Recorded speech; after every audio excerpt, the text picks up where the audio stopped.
വയനാട്ടിൽ പോളിംഗ് ശതമാനം കുറഞ്ഞതിന്റെ ആശങ്കയിലാണ് മുന്നണികൾ. മണ്ഡലം രൂപീകൃതമായ ശേഷം ആദ്യമായാണ് പോളിംഗ് ശതമാനം 70% താഴെ എത്തുന്നത്. 64.72% ഇത്തവണത്തെ പോളിംഗ്. കഴിഞ്ഞ തവണത്തെ അപേക്ഷിച്ച് 8% കുറവാണ്. എന്നാൽ പോളിംഗ് ശതമാനം കുറഞ്ഞത് ഭൂരിപക്ഷത്തെ ബാധിക്കില്ലെന്ന് UDF ആവർത്തിക്കുമ്പോൾ വഖഫ് വിവാദമടക്കം പോളിംഗിൽ പ്രതിഫലിച്ചുവെന്നായിരുന്നു NDAയുടെ പ്രതികരണം. മണ്ഡലം രൂപീകൃതമായ ശേഷം 2009 നടന്ന തെരഞ്ഞെടുപ്പിൽ 74.76% പോളിംഗ്. 2014 പോളിംഗ് ശതമാനം 73.25%. രാഹുൽ ഗാന്ധി ആദ്യമായി വയനാട്ടിലെത്തിയ 2019 പോളിംഗ് ശതമാനം ഉയർന്ന് 80.37 പോളിംഗ് ശതമാനം കുറഞ്ഞെങ്കിലും ഇക്കഴിഞ്ഞ ലോക്സഭാ തെരഞ്ഞെടുപ്പിൽ 72.92% പേർ വോട്ടവകാശം വിനിയോഗിച്ചു. ഇതാണ് ഇപ്പോൾ 64.72% ഇടിഞ്ഞത്.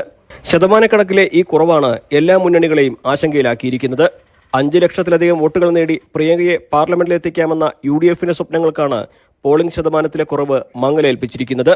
2019ലെയും 2024ലെയും പൊതുതെരഞ്ഞെടുപ്പിലെ സാഹചര്യമല്ല ഇപ്പോഴുള്ളത്.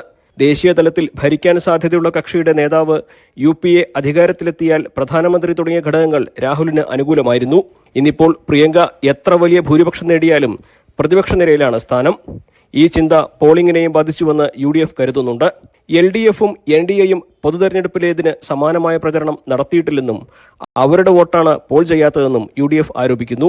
സംബന്ധിച്ചിടത്തോളം ഭൂരിപക്ഷം കുറയുമെന്നുള്ള കാര്യത്തിൽ ഞങ്ങളത് ചിന്തിക്കുന്നേയില്ല. നല്ല ഭൂരിപക്ഷം കഴിഞ്ഞ തെരഞ്ഞെടുപ്പിൽ ശ്രീ രാഹുൽ ഗാന്ധിക്ക് ലഭിച്ച ഭൂരിപക്ഷത്തിനേക്കാൾ നല്ല ഭൂരിപക്ഷം ഈ തെരഞ്ഞെടുപ്പിൽ കിട്ടും. അത് തർക്കമില്ല. വയനാട്ടില് പ്രിയങ്ക ഗാന്ധിയുടെ ഭൂരിപക്ഷം എങ്ങനെ വന്നാലും കഴിഞ്ഞ പ്രാവശ്യത്തേക്കാൾ കൂടുതൽ ഉണ്ടാവും എന്നുള്ള കാര്യത്തിൽ സംശയമില്ല. അടിച്ചേൽപ്പിച്ച ഉപതെരഞ്ഞെടുപ്പെന്ന LDFന്റെ പ്രചരണം ജനങ്ങളിലെത്തി എന്നതിന്റെ തെളിവാണ് പോളിംഗിലെ കുറവ് എന്നാണ് LDF വിലയിരുത്തുന്നത്.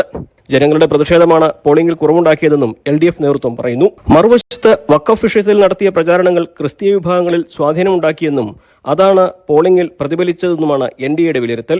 ഒരു വലിയ വിഭാഗം നിഷ്പക്ഷമതികളായ ജനങ്ങൾ, പ്രത്യേകിച്ചും LDFനോടും UDFനോടും പ്രതിപത്തി പുലർത്തിയിരുന്ന ജനങ്ങൾ വയനാട്ടിൽ പോളിംഗിനോട് വിമുഖത കാണിച്ചു എന്നുള്ളത് ഒരു വസ്തുതയാണ്.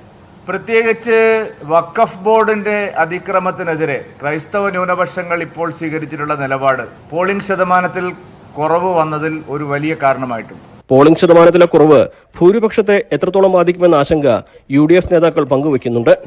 ഈ കുറവ് NDAയുടെയും LDFന്റെയും വോട്ട് ശതമാനത്തെയും ബാധിക്കുമെന്നതാണ് ആ മുന്നണികളെയും പ്രതിസന്ധിയിലാക്കുന്നത്. ന്യൂസ് 18 വയനാട്.